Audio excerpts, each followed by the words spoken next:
Study IQ IAS, अब तैयारी हुई अफोर्डेबल।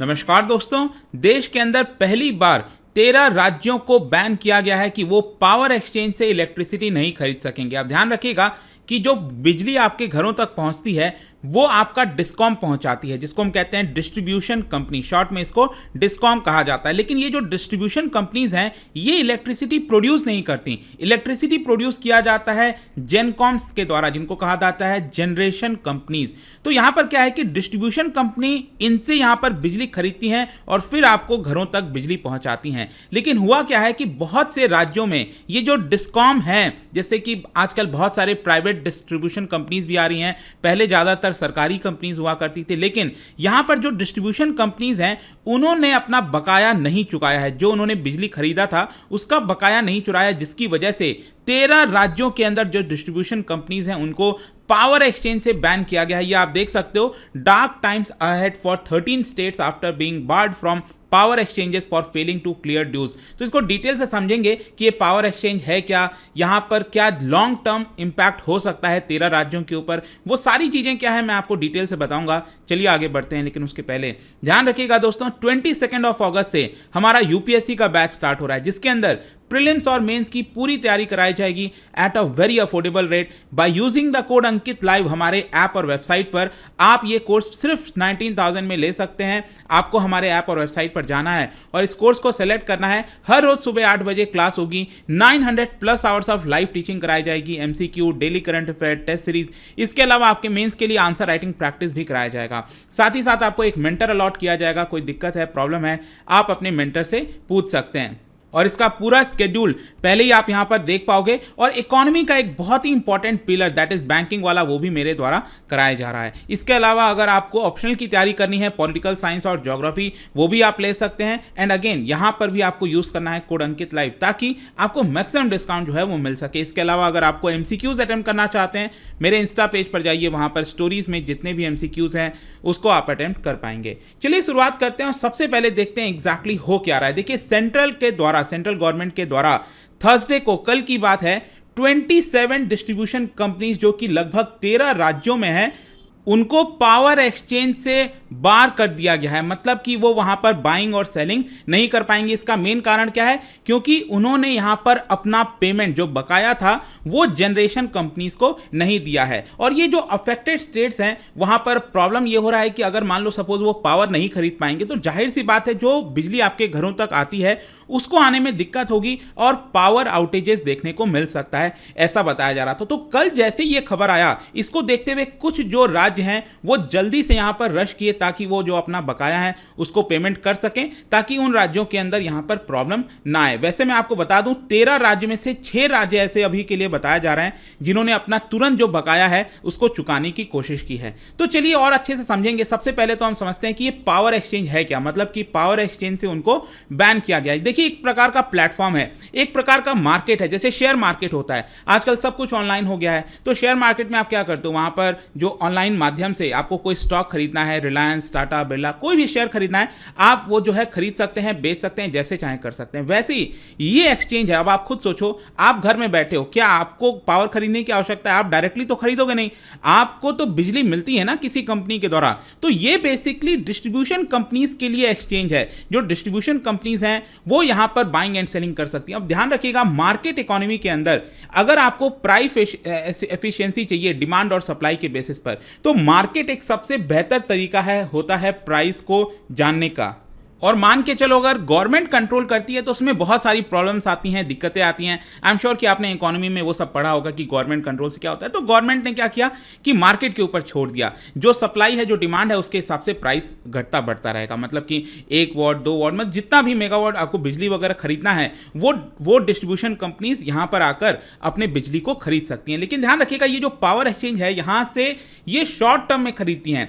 अब मान लो कि जैसे कि कोई राज्य है, जैसे उत्तर प्रदेश मान लो, मान को, मैं आपको एग्जांपल के तौर पर बताऊं, उत्तर प्रदेश है, अगर उसको मान लो कि 10,000 मेगावाट का मतलब उसको पता है कि 10,000 मेगावाट तो मुझे इलेक्ट्रिसिटी चाहिए ही चाहिए, ठीक है, तो वो लॉन्ग टर्म बेसिस पर 10,000 मेगावाट यहां पर ले लेगा, जनरेशन कंपनी से पहले ही बातचीत कर लेगा लॉन्ग टर्म तक, ताकि 1 साल 2 साल 4 साल तक उसको 10,000 मेगावाट यहां पर बिजली सप्लाई होती रहे। लेकिन मान लो कि आज और कल में 2 दिन में अचानक से जो डिमांड है उत्तर प्रदेश के अंदर वो 12,000 मेगावाट आ गई, तो डिमांड तो ज्यादा आ गई, तो ये 12,000 मतलब बाकी का 2,000 कैसे पूरा होगा, तो वो ये लोग जो है पावर एक्सचेंज पर जाकर शॉर्ट टर्म के लिए बिजली खरीद सकते हैं। तो इसीलिए जो पावर एक्सचेंज है वो बहुत ज्यादा काम आता है प्राइस एफिशिएंसी के मामले में, ट्रांसपेरेंसी के मामले में, और एक प्रकार से जो प्रोसीजर है वो सही तरीके से बना रहे।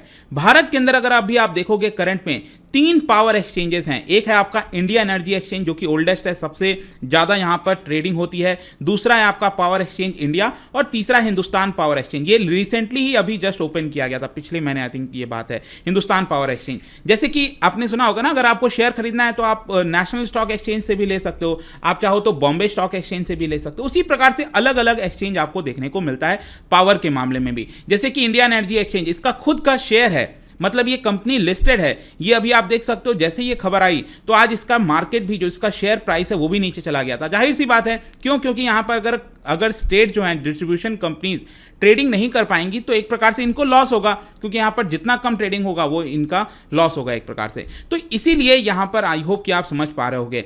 अब देखो क्या है कि पावर मिनिस्ट्री के अंदर यहां पर स्टेट ओन्ड कंपनी है जिसका नाम है power system operation corporation. Basically क्या है कि ये नेशनल ग्रिड को चलाती है। नेशनल ग्रिड का मतलब ये हुआ, एक तो देश भर के अंदर आपको पता है कई सारी जनरेशन कंपनीज है जहां पर पावर जनरेट होता है, लेकिन ये पावर को अलग अलग राज्यों तक पहुंचाने के लिए एक नेशनल ग्रिड है ना, जो लाइंस बिछी रहती हैं, पावर लाइंस बिछी रहती हैं, तो ये जो पूरा नेटवर्क है देश भर के अंदर वो इनके द्वारा ऑपरेट किया जाता है। और फाइनली जब राज्यों तक पहुंच जाता है फिर डिस्ट्रीब्यूशन कंपनी जो है वो पावर को लेकर लोगों के घरों तक पहुंचा देती हैं। तो बेसिकली हुआ क्या है कि ये जो पोस्को है, दैट इज POSOCO, इन्होंने यहां पर लेटर लिख दिया, बोल दिया इन distribution in electricity power exchanges को, ये जो 3 पावर एक्सचेंज है उनको यहां पर बोल दिया कि आप इन 13 राज्यों के डिस्ट्रीब्यूशन कंपनीज को पार्टिसिपेट मत करने दो, मतलब इनको यहां पर खरीदने मत दो इलेक्ट्रिसिटी, क्योंकि उन्होंने पिछला वाला बकाया नहीं किया है। और यही यहां पर जो सेम चीज है वो 13 राज्यों को भी कन्वे कर दिया गया था पावर सिस्टम ऑपरेशन कॉर्पोरेशन के द्वारा कि आप बिजली नहीं खरीद सकते। अब ये जो 13 राज्य हैं इनके नाम आप देख सकते हो, तेलंगाना, तमिलनाडु, राजस्थान, जम्मू कश्मीर भी है, ध्यान रखिएगा, आंध्र प्रदेश, महाराष्ट्र, कर्नाटक, ये सारे 13 राज्य हैं। लेकिन सबसे ज्यादा बकाया, ये शॉर्ट टर्म की मैं बात कर रहा हूं, वो है आपका तेलंगाना के ऊपर, that is 1380 crore rupees Telangana का बकाया था। तो इन्हीं 13 राज्यों को यहां पर बैन किया गया है कि आप इलेक्ट्रिसिटी नहीं खरीद पाओगे। अब क्वेश्चन ये है कि ये कौन से रूल के तहत किया गया, क्योंकि ये रूल मैं आपको बता दूं अभी जून के महीने में ही इशू किया गया था, और इस रूल का नाम है the electricity late payment surcharge and related matter rules 2022। अब सरकार क्या कर रही है, सेंट्रल गवर्नमेंट क्या कर रही है कि उन डिस्ट्रीब्यूशन कंपनीज को पिनलाइज कर रही है जो सही समय पर जो पेमेंट देना चाहिए वो पेमेंट नहीं दे पाते हैं। अब ये जरूरी हो गया है, क्योंकि ये प्रॉब्लम अगर आप देखोगे ना तो ये काफी लंबे समय से चलता आ रहा है। डिस्ट्रीब्यूशन कंपनीज इलेक्ट्रिसिटी तो खरीद लेती हैं जनरेशन कंपनी से, लेकिन उनको बकाया चुका नहीं पाती। अब बहुत सारे उसके कारण है, मैं नहीं जाऊंगा, लेकिन पहली बार ऐसा हुआ है कि 13 राज्यों के इतने सारे डिस्ट्रीब्यूशन कंपनीज को एक साथ बैन किया गया है। पहले कभी ऐसा नहीं किया जाता था, पहले थोड़ी बहुत केसेस आते थे लेकिन इमीडिएटली उसको रिलीज भी कर दिया जाता था। तो अभी के लिए आई होप कि आप समझ पा रहे होंगे कि जो शॉर्ट टर्म सप्लाई होता है उसके ऊपर रेस्ट्रिक्शंस लगाए, जो लॉन्ग टर्म एग्रीमेंट होता है पावर, ये डिस्ट्रीब्यूशन कंपनीज का पावर जनरेशन के साथ, वो अभी डिस्टर्ब नहीं हुआ है। लेकिन हाँ, अगर ये ड्यूज नहीं चुकाएंगे आगे चलकर भी तो जो लॉन्ग टर्म एग्रीमेंट है उस पर भी रेस्ट्रिक्शंस लगाया जा सकता है। अब देखिए, ये जो रूल लाया गया था मैंने आपको बताया जून के महीने में, इसी साल जून के महीने में, ये रूल कहता क्या है? देखो, ये रूल ये कहता है कि अगर आप 1 महीने से ज्यादा डिले करोगे पेमेंट करने में तो आपको लेट पेमेंट सरचार्ज करना होगा, और जैसे जैसे आपका लेट होता जाएगा हर महीने 0.5% एक्स्ट्रा आपको पे करना होगा। ठीक है, तो ये आई होप कि आप समझ पा रहे हो कि जितना ज्यादा डिले होगा हर महीने 0.5% एक्स्ट्रा पे करना होगा, और 2.5 मंथ से अगर ज्यादा हो गया तो सेंट्रल गवर्नमेंट आपके ऊपर पेनल्टी भी लगा सकती है। ये बहुत इंपॉर्टेंट है। अब देखो, यहां पर रूल ये कहता है कि अगर 7 महीने से ज्यादा, 7 मंथ से ज्यादा अगर आपका बकाया होगा, अगर आपने पेमेंट नहीं किया, तो आपको पावर एक्सचेंज से बार किया जा सकता है। और यही हुआ है यहाँ पर। जो सरकार है, सेंट्रल गवर्नमेंट है, उनके द्वारा यहाँ पर बार बार राज्यों को कहा जा रहा था कि आप जल्दी से पेमेंट करिए, नहीं करेंगे तो आपको प्रॉब्लम हो सकती है। और यही हुआ। जैसे ही 7 महीना पूरा हुआ, इसको देखते हुए पावर एक्सचेंज से इन 13 राज्यों को बैन कर दिया गया। और बताया जा रहा है कि जैसा मैंने आपको बोला, धीरे धीरे आगे चलकर मीडियम टर्म और जो लॉन्ग टर्म सप्लाई है, एग्रीमेंट है, उसके ऊपर भी इंपैक्ट आ सकता है। लेकिन इसके साथ साथ कल जैसे ही ये खबर आई, इसको देखते हुए कुछ राज्य, जैसे कि बिहार सबसे पहला राज्य था जिसने अपना जो बकाया है उसको तुरंत क्लियर करने का सोचा यहाँ पर। और इन्होंने यहाँ पर ये भी कहा, सरकार को बोला कि आप ये जो पावर एक्सचेंज है उसको 2 घंटे के लिए और ज़्यादा एक्सटेंड कर लीजिए ताकि हम जो अपना बकाया है उसको चुका सकें। और इसीलिए कल थर्सडे को क्या हुआ था कि ये जो पावर एक्सचेंजेस हैं उन्होंने 2 घंटे अपना और एक्सटेंड कर दिया था। जो ट्रेडिंग टाइम होता है ना, उसको और एक्सटेंड कर दिया था ताकि ये चुका सकें।